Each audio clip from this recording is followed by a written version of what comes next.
जय भीम, नमो बुद्धाय। आज मैं आप लोगों को एक रहस्य बताने के लिए लाइव आया हूं।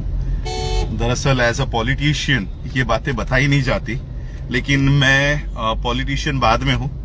धम्म का अनुकरण करने वाला धम्म उपासक पहले हूं। बुद्धिज्म को मैं पहले स्थान पे रखता हूं और फिर पॉलिटिक्स को तीसरे पायदान पे रखता हूं।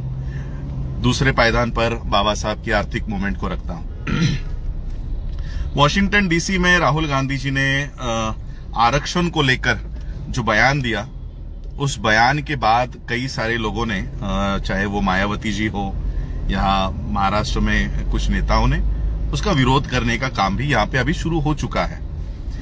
मुझे भी अप्रोच किया गया, देश की सबसे बड़ी पार्टी, उन पार्टी के लोगों ने मुझे कहा कि आप भी राहुल गांधी ने वॉशिंगटन डीसी में जो वक्तव्य दिया है आरक्षण को लेकर, उसके खिलाफ धरना प्रदर्शन करो, आंदोलन करो, सारे कार्यकर्ताओं को काम पे लगा दो।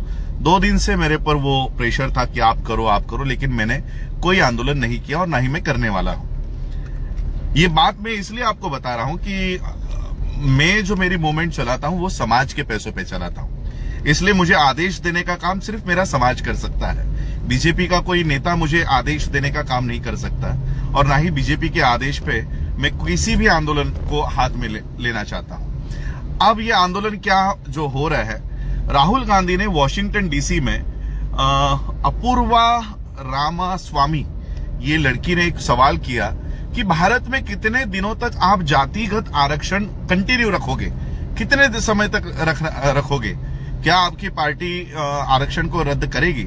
तब राहुल गांधी ने जो जवाब दिया है वो हर एक अम्बेडकराइट लोगों का, अम्बेडकरवादी नेताओं का ये जवाब होता है कि जब तक भारत में जाति व्यवस्था है, जब तक भारत में जातिवाद है, जब तक भारत में सोशल डिस्क्रिमिनेशन है, सामाजिक असमानता है, तब तक भारत में आरक्षण रहेगा। जिस दिन भारत की ये जातिगत समस्या खत्म हो जाएगी, हम उस दिन आरक्षण समाप्त करने का सोचेंगे। ये उनका स्टेटमेंट है। अब मुझे बताओ, क्या किसी भी अम्बेडकराइट, जो प्रॉपर अम्बेडकराइट है, अंदर से बीजेपी या आरएसएस के इशारों पे काम करने वाले नेताओं के बारे में नहीं कह रहा हूं, क्या किसी भी अम्बेडकराइट, सच्चे अम्बेडकराइट को इस बयान से तकलीफ होनी चाहिए?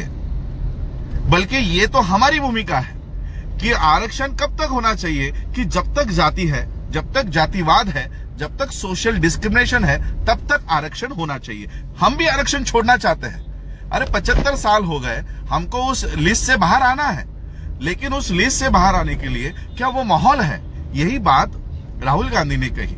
इसलिए मैं कोई राहुल गांधी का समर्थक नहीं हूं, न ही मैं कांग्रेस का कोई समर्थक हूं, लेकिन इस बात के ऊपर राहुल गांधी का किस वजह से हम लोग विरोध करें? राहुल गांधी हमारे लिए कोई प्रिय व्यक्ति नहीं है, हमारे लिए कांग्रेस और बीजेपी दोनों सेम है, लेकिन किस वजह से आंदोलन करना है, ये तो हमारे दिमाग को समझना चाहिए। क्या राहुल गांधी के इस स्टेटमेंट के ऊपर हमको आंदोलन करना चाहिए? आंदोलन किस वजह से करना चाहिए मैं आपको बताता हूं।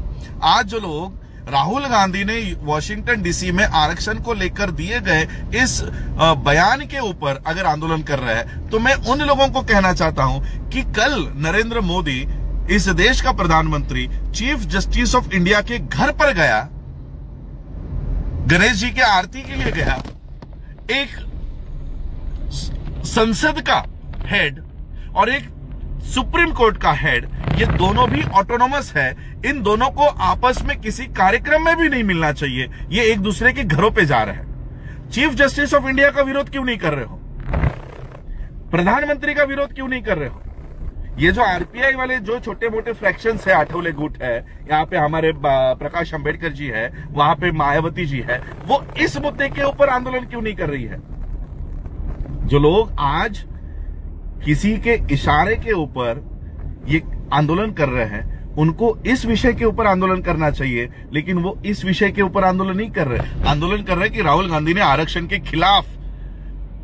खिलाफ उन्होंने बयान दिया है। बल्कि मुझे तो लगता है वो आरक्षण के खिलाफ नहीं, आरक्षण के समर्थन में उन्होंने ये बयान दिया है। उनके पर्सनल राय या अंदर से हिडन एजेंडा कुछ भी होने दो, लेकिन जो आज ये उनका इंटरव्यू यूट्यूब्स के ऊपर है।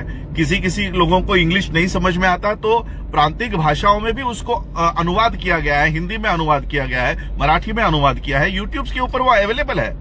हमें तो राहुल गांधी ने जो भूमिका ली, ये भूमिका हमारी सबकी है और इसलिए मैं इस आंदोलन को ना तो समर्थन करता हूं, ना तो मैं ये आंदोलन कभी ऐसा वाला आंदोलन छेड़ूंगा जहां पर मैं तो कहता हूं कि हम लोगों को, देश के सभी लोगों को इकट्ठा होना चाहिए नरेंद्र मोदी के खिलाफ और chief justice of India Chandrachud के खिलाफ, कि ये दो इंस्टीट्यूट के हेड जो ऑटोनोमस बॉडीज है वो आपस में मिल नहीं सकती।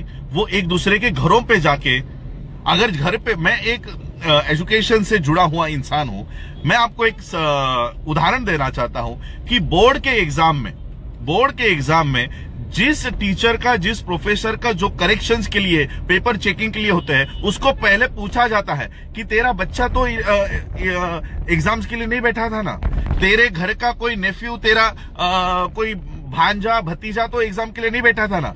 अगर उसका भांजा या भतीजा या बच्चा 10वीं के या 12वीं के बोर्ड के एग्जाम के लिए बैठा है तो उसको पेपर चेकिंग करने की अथॉरिटी नहीं दी जाती, उसको पेपर चेक नहीं करने दिया जाता। क्यों? क्योंकि उसका खुद का कोई तो रिलेटिव उस एग्जाम में बैठा होगा और वो एग्जाम में उसको पास करने का काम करेगा। यहां पर तो खुद प्रधानमंत्री चीफ जस्टिस को मिलने जा रहा है। अब चीफ जस्टिस प्रधानमंत्री के सारे पेपर्स पास कर देंगे।